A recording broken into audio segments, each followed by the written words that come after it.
윤 대통령 극렬 지지층이 맹목적으로 믿고 있는 게 부정선거 음모론이고 배후에 중국이 있다는 겁니다.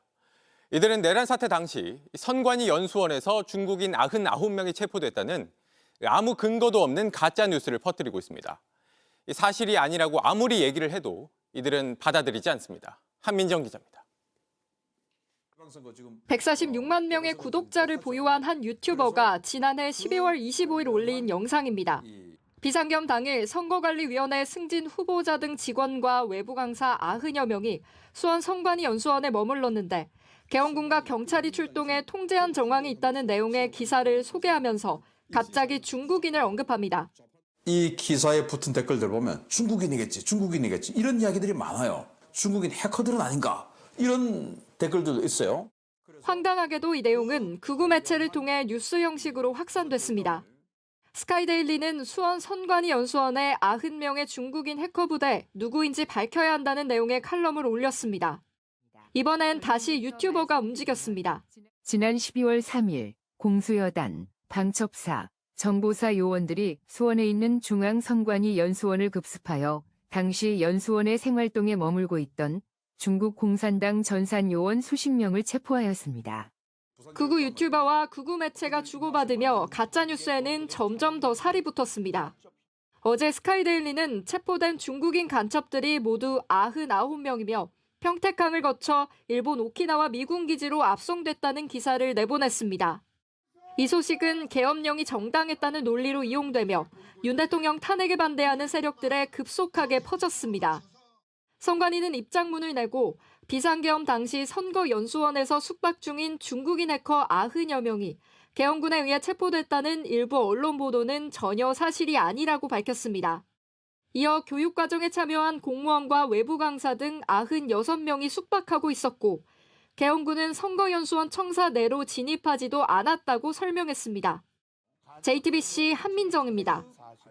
이런 근거도 없는 가짜 뉴스를 기사로 쓴 신문사 스카이데일리를 저희 취재진이 직접 찾아가 취재 과정을 물었습니다. 이 신문사의 대표는 계엄 선포가 윤 대통령과 미국 트럼프 당선인 측의 공동 작전이라는 황당한 주장을 했습니다.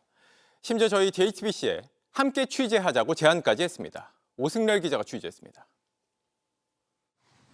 이 건물 7층엔 스카이데일리라는 신문사가 있습니다. 계엄군이 경기 수원 선거관리연수원에서 중국인 간첩 99명을 체포했고 미군에 인계했다는 기사를 펴낸 곳입니다.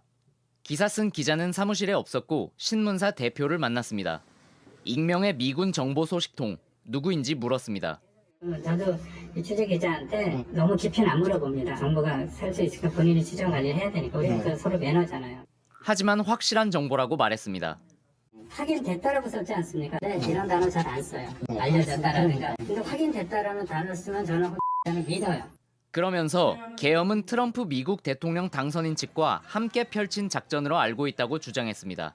지금 미국 정부는 몰라요. 지금 조 바이든 정부는 몰라요. 트럼프 행정부 쪽하고 그쪽 라인을 통해서 공동 작전을 한 걸로 저희는 알고 있어요. 여러 국가에서 부정선거 범죄가 벌어졌고 그 뒤에 중국 공산당이 있다는 주장을 반복했습니다. 중국 커넥션 안에서 한국 숙주가 돼도 한국에서 미국, 나이지리아, 여러 나라 이거는 국제범죄잖아요. 그래서 미국이 개입했지만 사실을 밝히기가 부담스러울 뿐이라고 했습니다. 안 얘기해 줄 수 없죠. 내정 문제 잘못하면 내정 간섭이 되잖아요. 오히려 공동 취재를 제안하기도 했습니다. 근데 중국인들이 선관위 연수원에는 왜 99명이나 있었던 거? 그거는 취재해서 같이 알아내자고요. 선관위는 계엄군은 선거연수원 청사 안으로 진입하지도 않았다고 밝혔습니다. JTBC 오승열입니다. 보신 것처럼 극렬 지지자들은 부정선거의 배후가 중국이라는 음모론에 빠져 있는데 문제는 윤 대통령 역시 이렇게 믿고 있는 걸로 보이고 이걸 공개적으로 언급하고 있다는 겁니다.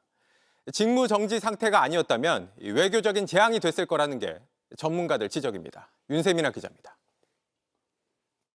중국인 간첩이라는 표현이 스스럼없이 등장하는 가짜뉴스가 확산되는 건 윤석열 대통령이 먼저 중국을 부정선거의 배후이자 체제 위협 세력으로 규정하고 나섰기 때문입니다. 지난달 40일에는 40대 중국인이 드론으로 국정원을 촬영하다 붙잡혔습니다. 이 사람은 중국에서 입국하자마자 곧장 국정원으로 가서 이 같은 일을 벌인 것으로 확인됐습니다.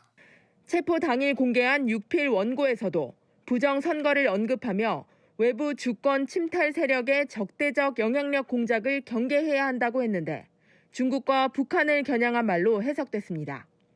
윤 대통령이 2030 세대의 집회 연설에 친중 세력에 대한 반감 등이 담겨 감동받았다고 말한 사실이 전해지기도 했습니다.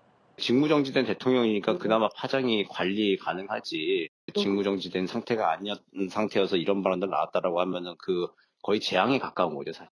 국내 정치적 필요성 때문에 만들어진 가짜뉴스가 외교 관계에 악영향을 미칠 수 있다는 우려도 나옵니다. 국내 정치적 필요 때문에 특히 또 가짜뉴스 때문에 영향을 받는다라고 하는 것은 긍정적인 상황은 결코 아닙니다. 중국 정부는 공식 입장을 자제하고 있지만 주한 중국 대사관을 통해 한국에 체류 중인 자국민에게 정치 집회 참여와 발언 금지령을 내리는 등 불편한 기색을 내비치고 있습니다. JTBC 윤세민입니다.